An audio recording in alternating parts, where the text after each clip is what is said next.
The end and the beginning. तो episode 1 की शुरुआत में हमारा मेन कैरेक्टर दिखाया रहा था, जहाँ पे वो देखता है कि एक शॉप के बाहर खड़े होकर कुछ लोग एक वॉलीबॉल टूर्नामेंट का मैच देख रहे होते हैं। इस मैच में सभी लोग कारोसोनो नाम के प्लेयर की बहुत तारीफ करते हैं, जो कि काफी अच्छा प्लेयर होता है। जिसके बाद हम क्लियरली देख पाते हैं कि हमारा मेन कैरेक्टर से काफी ज्यादा इम्प्रेस हो गया है। उसके बाद हमें सीधा 3 साल 3 महीने बाद की स्टोरी दिखाई जाती है, जहाँ पे हमारा मेन कैरेक्टर दिखाया जाता है जिसका नाम हिना है, और उसका आज पहला वॉलीबॉल टूर्नामेंट मैच होता है। और अपने अपोनेंट को देख करके ही हिना की टीम काफ़ी ज़्यादा डिमोटिवेट हो जाती है, जहाँ पे उनका कहना था कि वो लोग इनके खिलाफ कैसे जीत पाएंगे, जबकि वो लोग तो 900 किए हैं। जहाँ पे उन्हें हिना मोटिवेट करता है ये कहते हुए कि वो लोग ये मैच जरूर जीतेंगे, और उसके बाद ही हिना का पेट खराब हो जाता है। वॉशरूम के बाद हिना देखता है कि कुछ सेकंड ईयर के प्लेयर उनका मजाक उड़ा रहे होते हैं। तभी वहाँ पे कागिया नाम के एक प्लेयर आ जाता है, जिसे सब लोग किंग ऑफ द कोड भी बोलते हैं। जहाँ पे कागिया में उन्हें बोलता है कि तुम लोग इसे बहुत हल्के में ले रहे हो, और तुम लोग इतने भी अच्छे नहीं हो जो कि तुम अपने अपोनेंट का मजाक उड़ा रहे हो। जहाँ पे हिना कागियामा को बोलता है कि वो भी इनको यही बोलने वाला था, जिसपे कागियामा उसे बोलता है कि जो लोग अपनी हेल्थ का भी ध्यान नहीं रख सकते उन्हें बड़ी बड़ी बातें नहीं करना चाहिए, और वह यहाँ आखिर आया किस लिए है। जहाँ पे हिना उसे बोलता है कि वॉलीबॉल खेलना उसका सपना था, और वो तुम लोगों को इस मैच में हरा के रहेगा। जिसपे कागियामा बोलता है कि मैं हूँगा जो कोर्ट में आखिर तक खड़ा रहेगा, और ये बोल के वहाँ से चला जाता है। फिर हमें पता चलता है कि कागियामा एक सेटर है। सेटर वो होता है जो कि बॉल की पोजीशन सेट करता है, जिससे बाकी के प्लेयर उससे आसानी से मार पाए। थोड़ी देर बाद मैच स्टार्ट हो जाता है, जहाँ पे हम देख पाते हैं कि हिना काफ़ी खुश है, क्योंकि उसने यहाँ तक आने के लिए बहुत मेहनत की होती है। लेकिन हिना की टीम काफ़ी बुरी तरह हारने लगती है।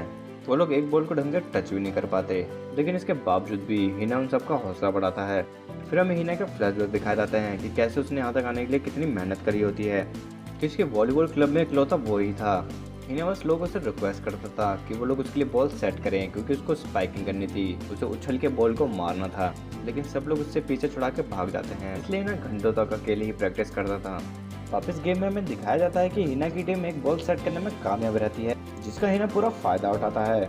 भले ही उसकी हाइट छोटी हो, लेकिन हिना काफी ऊंचा जंप कर सकता है, जिसको देख के कागियामा भी हैरान हो जाता है। लेकिन अपोनेंट की टीम इसे काफी आसानी से रोक देती है।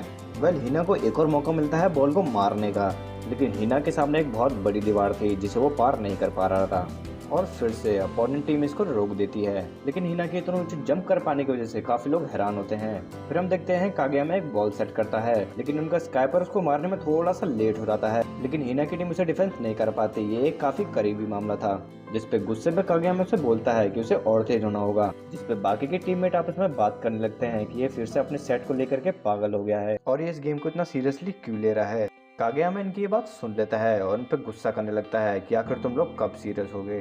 दूसरी तरफ हिना एक बॉल को मारने के लिए उसके पीछे भागता है, जिसको मारना मुश्किल था क्योंकि वो काफी दूर जाके गिरी थी, और तभी हिना गिर जाता है। इस पर उनका एक टीममेट आके इनडायरेक्टली बोलता है कि अब उन्हें ये गेम नहीं खेलना चाहिए, जिसके जवाब में हिना कहता है कि उसे समझ नहीं आ रहा कि वो क्या कह रहा है, लेकिन हम अभी तक मैच हारे नहीं हैं। हिना की ये बात सुनकर कागियामा काफी शॉक हो जाता है। इस पर कागियामा बोलता है कि जीतने के चांसेस कितने भी कम क्यों ना हो, खेलते रहने का सिर्फ एक ही कारण है, क्योंकि अभी तक हम हारे नहीं हैं। और इसी के साथ ही हिना एक बॉल मारने में कामयाब हो जाता है, लेकिन इस बार अपोनेंट टीम इसे रोक नहीं पाती, और उनकी टीम का एक प्लेयर बॉल की तरफ धीरे धीरे भागने लगता है, ये बोल के कि वो उसे नहीं पकड़ पाएगा। और इसी के साथ ही हिना की टीम एक पॉइंट कमाने में कामयाब हो जाती है। कागियामा गुस्से में उस प्लेयर को बोलता है कि आखिर वो आधे रास्ते में क्यों रुक गया। कागियामा उसको बोलता है कि जब तक मैच खत्म नहीं हो जाता उसे अपना ध्यान भटकने नहीं देना चाहिए। इस पे वो प्लेयर बोलता है कि वो जानता है और कोई चमत्कार ही उनको ये मैच जिता सकता है।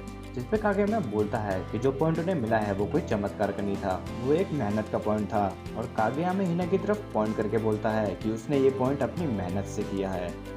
आगे हमें दिखाया जाता है कि हिना की टीम से एक सेट मिस हो जाता है, और बॉल गलती से फिसल के राइट की तरफ चली जाती है, और उसके बावजूद भी हिना लेफ्ट से राइट में इतनी तेज भाग करके आता है कि कोई भी इसको देख तक नहीं पाता, जहाँ तक कि कागियामा उसको देख के हैरान हो जाता है, और हिना को रोकने के लिए उसके पीछे भागता है, लेकिन उसे रोक नहीं पाता। लेकिन बॉल लाइन के बाहर जाके गिरती है, इस वजह से हिना को कोई पॉइंट नहीं मिलता, और दूसरी टीम को एक पॉइंट मिल जाता है, और इसी के साथ हिना की टीम मैच हार जाती है। लेकिन कागियामा हिना की जंपिंग स्किल और स्पीड देख करके बहुत हैरान हो जाता है, जिससे वो हिना से खुद ही पूछ लेता है कि आखिर वो 3 सालों से कर क्या रहा था। जिसपे हिना की टीम वाले कागुया ऐसे बोलते हैं कि उसे अंदाजा भी नहीं है कि हिना ने पिछले 3 सालों से क्या किया है, और इसी के साथ मैच खत्म हो जाता है।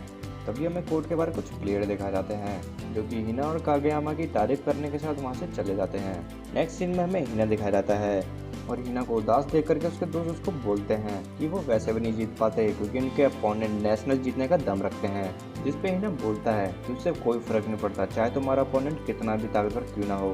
मैच में एक टीम जीतती है और एक हारती है और हारने वाले को कोर्ट छोड़ना पड़ता है। और ये बोलने के बाद हिना कागुयामा की तरफ भाग के जाता है और उसको बोलता है कि भले ही तुम किंग ऑफ द कोर्ट क्यों ना हो, एक दिन वो उसे हरा के रहेगा और आखिर तक कोर्ट में खड़ा रहेगा। इस पे कागुयामा हिना को बोलता है कि सिर्फ विनर ही कोर्ट में खड़े रह सकते हैं और अगर वो टूर्नामेंट में रहना चाहता है तो उसे और अच्छा करना होगा। फिर हमें नेक्स्ट सीन दिखाया जाता है जहाँ पे हिना काफी मेहनत करता है। उसे लड़कियों के ग्रुप के साथ वॉलीबॉल खेलना पड़ता है क्योंकि उसके खुद के स्कूल में कोई भी बॉयज वॉलीबॉल ग्रुप नहीं होता। टाइम बीतता है और हिना जूनियर हाई स्कूल पास कर लेता है और हिना एक हाई स्कूल में एडमिशन ले लेता है। और यहाँ का वॉलीबॉल कोर्ट देखने के लिए हिना काफ़ी ज़्यादा एक्साइटेड होता है, इसलिए हिना तेज़ी से वॉलीबॉल कोर्ट की तरफ भागता है और वहाँ पे किसी को देख के वो हैरान हो जाता है। और वहाँ पे और कोई नहीं बल्कि कागुयामा होता है और उसको देखते ही हिना बोलता है कि आखिर वो यहाँ क्या कर रहा है। और इसी के साथ एपिसोड 1 हमारा ख़त्म हो जाता है।